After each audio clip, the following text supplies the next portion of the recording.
Hello all welcome back to my stories. Job చేస్తూ హాస్టల్లో ఉంటున్న నేను మా రూమ్మేట్స్ అందరికీ లవర్స్ ఉండడం చూసి నాకు ఎవరూ లేరని చాలా బాధపడేదాన్ని. కానీ అందులో ఉన్న రిస్క్ ఏంటో తెలిసి ఊరుకున్నాను. కారణం మా ఇంట్లో ఒప్పుకోరు. కాకపోతే నాకు ఒక బాయ్ ఫ్రెండ్ ఉంటే బాగుండు అని అనుకునేదాన్ని. ఎందుకంటే బాయ్ ఫ్రెండ్ ఉంటే సినిమాలకి, షికార్లకి, బీచ్లకి, పార్కులకి బైక్ మీద చెట్టాపట్టాలు వేసుకుని తిరగవచ్చని. నా రూమ్మేట్స్ వాళ్ళ బాయ్ ఫ్రెండ్స్తో బయటికి వెళ్ళిన ప్రతిసారి అదే అనుకునేదాన్ని. కానీ ఇంట్లో ఒప్పుకోరు అన్న మాట గుర్తొచ్చి వెంటనే నన్ను నేను కంట్రోల్ చేసుకునేదానిని.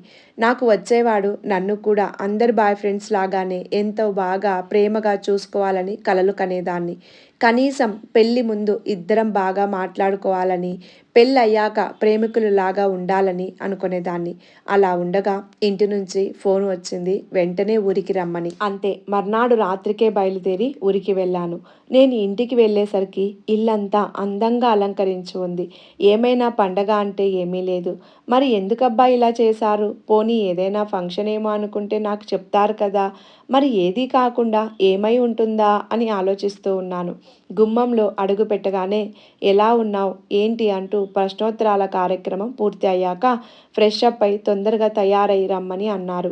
ఎవరైనా వస్తారేమో బంధువులు అనుకొని నేను కూడా మాట్లాడకుండా వాళ్ళు చెప్పినట్టు తయారై వచ్చాను. ఇప్పుడు ఈ పట్టుచీర, ఈ నెక్లెస్ ఎందుకు పెట్టుకోమని చెప్పారు అనుకుంటూ అలాగే తయారై కూర్చున్నాను. ఈలోగా అమ్మ, పిన్ని, అత్తయ్య వచ్చి నన్ను తీసుకొని వచ్చి హాల్లో అందరి మధ్యన కూర్చోబెట్టారు. అక్కడ ఉన్న అందరినీ ఒకేసారి చూశాను. అంతా ఏదో తేడాగా అనిపించింది.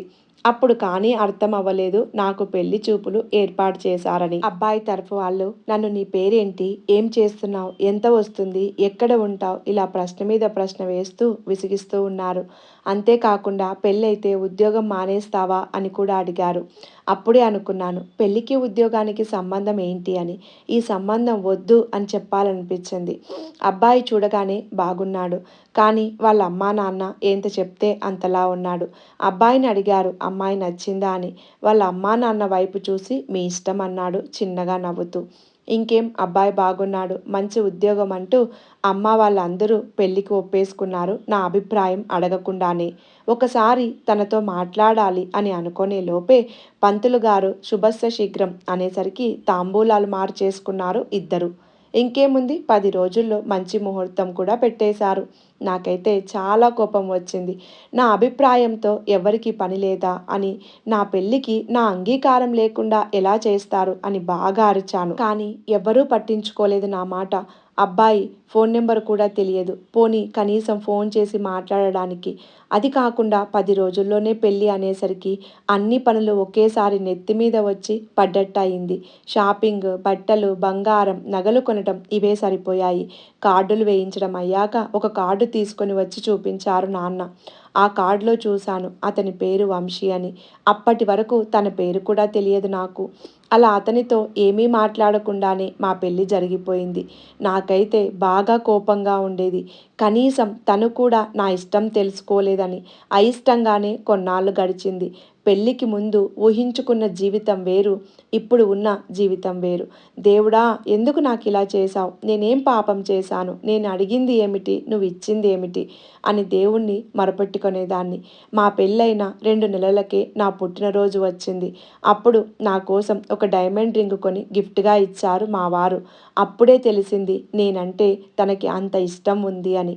ఏ మాటకి ఆ మాటే చెప్పుకోవాలి కానీ ఎప్పుడు నేను విసుక్కునేదాన్నే కానీ పాపం ఒక్కసారి కూడా తను నన్ను ఏమీ అనలేదు. కానీ నేను ఏమైనా పెద్దగా అంటే పట్టించుకునేవారు కాదు.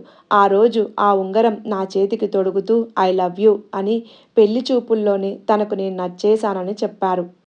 ఆ రోజే తెలిసింది తన మనసులో ఉన్న ప్రేమ. అప్పుడే నా మనసులో ఏదో మూల దాక్కుని ఉన్న ప్రేమ కూడా బయటికి వచ్చింది. ఐ లవ్ యూ టూ అని చెప్పేశాను నేను కూడా. అప్పటి నుంచి నేను ఎలా ఉండాలి అని అనుకున్నానో నా జీవితం అలాగే ఉంది. సరదాగా అలా సినిమాకి, షికార్లకి వెళ్ళటం, ఎంజాయ్ చేయటం. పెళ్ళైన తర్వాత భర్తతో అలా మొదటిసారిగా వెళ్తే ఆ ఆనందమే వేరనిపించింది. ఇక అప్పుడు మొదలైన మా ప్రేమ ప్రయాణం 5 ఏళ్లుగా ఇలా కొనసాగుతూనే ఉంది. మా ప్రేమకి గుర్తుగా 2 పిల్లలు కూడా పుట్టారు. ఈ ప్రేమ కథ మీకు నచ్చిందని అనుకుంటున్నాను. కథ నచ్చితే లైక్ చేయడం, ఛానల్‌ని సబ్స్క్రైబ్ చేయడం మర్చిపోకండి. కథను లాస్ట్ వరకు చూసి విన్నందుకు ధన్యవాదాలు. మరొక మంచి కథతో మళ్ళీ కలుద్దాం.